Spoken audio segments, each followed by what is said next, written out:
Oke, selamat datang di penyelaman mendalam kita kali ini. Anda mungkin udah nggak asing lah ya sama Kaspa, si blockchain yang terkenal super cepat itu kan, berkat teknologi block dark-nya. Tapi ada tapinya nih, kecepatan ini punya keterbatasan. Mirip Bitcoin, Kaspa itu secara bawaan, belum bisa menjalankan smart contract yang kompleks. Nah, hari ini kita bakal kupas tuntas Casplex L2. Ini solusi yang dirancang, ya persis, buat menjembatani celah ini. Sumber kita kali ini adalah sebuah analisis strategis yang cukup mendalam ya tentang teknologi Casplex ini. Misi kita? Gampang. Bedah kenapa sih Casplex ini dibutuhin, terus gimana persisnya cara kerjanya, dan yang paling penting, apa artinya ini buat ekosistem Kaspa. Dan mungkin juga buat Anda yang lagi ngamatin masa depan teknologi blockchain. Oke, mari kita langsung aja. Benar sekali. Kita mulai dari dasarnya dulu ya. Kaspa L1 itu memang fondasinya luar biasa cepat. Dia pakai block day sama protokol Ghostdag. Nah, Ghostdag ini intinya bantu ngurutin blok-blok paralel itu secara efisien. Sekarang aja Kaspa bisa proses 10 blok per detik. Dan targetnya gila 100 blok per detik.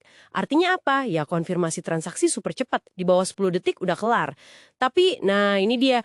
Model UTXO yang dipakai, meskipun aman buat transaksi, sifatnya itu stateless.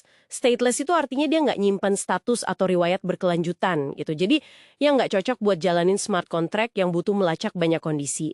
Disinilah Casplex itu hadir sebagai jawaban. Menarik. Jadi, gimana caranya Casplex ini bisa nambahin kemampuan smart contract tanpa ngutak-atik inti Kaspa L1 yang udah kenceng itu? Nah, ini dia cerdasnya. Casplex ini pada dasarnya sebuah roll-up. Jadi kayak lapisan tambahan yang numpang gitu di atas Kaspa L1. Gini cara kerjanya.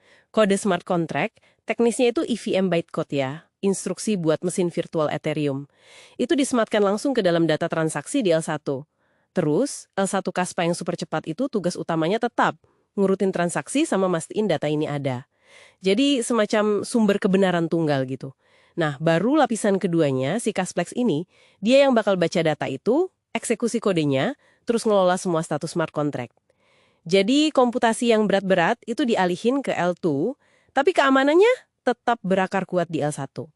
Ibaratnya nih, L1 itu jalan tol super cepat, mastiin paketnya nyampe berurutan dan aman. Terus L2, Casplex, itu pusat logistik canggih di pinggir tol yang bongkar muat dan proses isi paketnya. Gitu kira-kira. Oh ya, buat masukin transaksi ke sistem ini ada 2 jalur utama. Ada kanonis, ini langsung kirim ke L1 Kaspa. Paling murni desentralisasinya. Atau bisa juga proxy. Ini transaksinya lewat perantara atau relayer. Biasanya sih lebih gampang kalau Anda udah pakai wallet kayak MetaMask. Tapi ya, ada sedikit tambahan titik kepercayaan ke si relayer itu. Jadi ada semacam trade-off lah ya antara gampangnya sama desentralisasi murni. Oke, paham. Jadi Casplex nambahin kemampuan smart contract yang kompatibel sama EVM. Nah, kalau kita coba bandingin, misalnya sama solusi lain yang mirip-mirip di basis UTXO, katakanlah BRC20 di Bitcoin. Seberapa signifikan sih bedanya atau keunggulan Casplex ini jadinya? Wah, ini perbandingan yang pas banget. Keduanya memang tujuannya mirip ya, nambahin fungsi di blockchain UTXO. Tapi kalau kita lihat gambaran besarnya, Casplex ini punya keunggulan arsitektur yang cukup mencolok, terutama ya karena L1 Kaspa itu sendiri. Pertama, implementasinya. Casplex jauh lebih efisien. Kode bisa langsung disematkan dalam satu payload transaksi Kaspa. Bandingin deh sama BRC20 di Bitcoin. Itu kan butuh proses 3 langkah yang agak ribet ya. Commit, reveal, spend, karena keterbatasan protokol Bitcoin yang kaku. Kedua, nah ini mungkin yang paling penting, performa. L1 Kaspa dengan 10 blok per detik itu kan jauh banget ninggalin Bitcoin yang rata-rata butuh 10 menit per blok. Jauh banget ya bedanya. Iya kan? Implikasinya apa? Casplex secara teori bisa nangani volume transaksi L2 yang jauh lebih besar. Dan biayanya kemungkinan juga lebih rendah. Ketiga, cakupannya.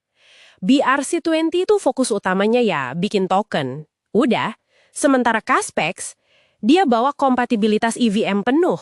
Ini buka pintu lebar-lebar buat aplikasi DeFi yang kompleks, pasar NFT, macam-macam dApps lain. Sesuatu yang nggak mungkin diakomodir sama BRC20.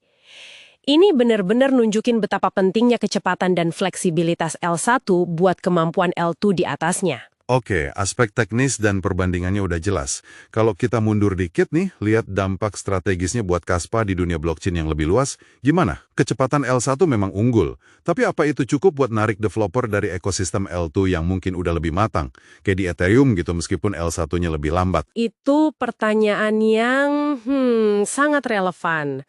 Tentu ekosistem mapan kayak Ethereum punya keunggulan jaringan yang kuat, nggak bisa dipungkiri. Tapi peluncuran Casplex ini bukan sekedar upgrade teknis biasa loh. Ini secara fundamental mengubah proposisi nilai Kaspa.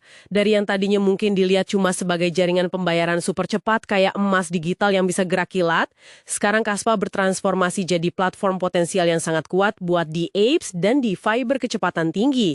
Artinya, Kaspa bisa mulai bersaing nih, narik ceruk pengembang yang emang butuh kombinasi dua hal, kecepatan L1, Kaspa, dan fungsionalitas smart contract EVM. Dan jangan lupa, kesuksesan standar KRC20 sebelumnya di Kaspa itu kan gila banget, lebih dari 130 juta transaksi. Wow, banyak juga ya. Iya kan? Bayangin volume aktivitas segitu, ini bukti nyata kalau udah ada permintaan signifikan buat fungsionalitas lebih di dalam ekosistem Kaspa itu sendiri. Nah, Casplex ini datang buat memenuhi dan, ya, melipat gandakan potensi itu. Jadi kalau kita simpulkan nih, Casplex ini kayak jembatan pintar gitu ya.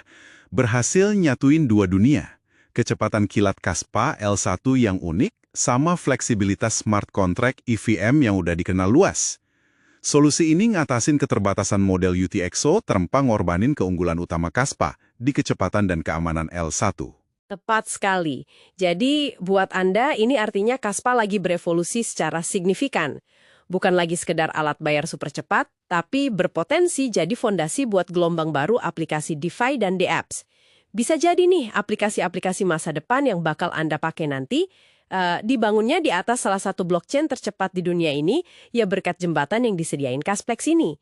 Nah, sebagai penutup, ini ada satu pemikiran menarik buat Anda bawa pulang buat direnungkan. Mengingat keunggulan kecepatan L1 Kaspa yang begitu masif ya dibanding blockchain lain, mungkinkah solusi L2 kayak Casplex ini nanti akhirnya bisa nawarin kinerja yang ngalahin L2 yang dibangun di atas L1 yang lebih lambat? Atau bahkan, mampukah ini jadi tantangan serius buat platform smart contract asli yang L1-nya nggak secepat Kaspa? Kira-kira bakal kayak gimana ya wajah skalabilitas blockchain di masa depan kalau lapisan dasarnya sendiri udah secepat kilat? Ini sesuatu yang patut kita pikirkan bersama lebih lanjut.